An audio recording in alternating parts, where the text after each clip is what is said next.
ఈ కవర్‌లో ఏముందో తెలుసుకోవాలంటే ఫస్ట్ ఈ కవర్ ఎవరు తెచ్చారో మీకు తెలుసుకోవాలి. ఇదిగో కనిపిస్తుంది కదా! ఈ పెద్దక్కయితే ఈ కవర్‌లో ఉన్న కిరాణా దుకాణం అయితే తెచ్చింది. "ఏందక్కా ఇన్ని తెచ్చావు" అంటే, "మనకి మధ్యాహ్నం తినగానే నిద్రొస్తది గదా! ఇది తింటూ ఉంటే నిద్ర అయితే పోద్ది" అనేసి అన్నది.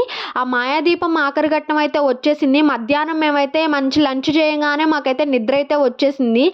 ఇంక పెద్దక్కయితే ఉపేక్షించేదే లేదన్నట్టయితే కవర్ తీసేసి అందరికీ ఆస్తి పంపకాలు పంచినట్టు సమానంగా అయితే చేసింది. మనకొచ్చిన వాటా అయితే నాకు సరిపోలేదు. అక్క దగ్గర సిగ్గెందుకని, "అక్క ఇంకొక 2 అక్క" అని మళ్ళీ అడిగి మరీ తీసుకున్నాను. ఏ మాటకి ఆ మాట చెప్పుకోవాలి. ఆ జీడిపప్పులు, బాదం పప్పులు ఏయించినవి సాల్ట్‌లో అవి తింటుంటే ఉంది. అబ్బా! స్వర్గంలాగుంది. ఇంక ఇది తినేసి అయితే మేము నిద్ర నుంచి జయించాము. మీరైతే అనుకోవచ్చు, "ఏందిరా నాయనా ఈళ్ళు తినడానికెళ్లారా, ఆఫీస్‌కి వర్క్ చేయడానికెళ్లారా, ఇంత కవర్ ఖాళీ చేసేసారని."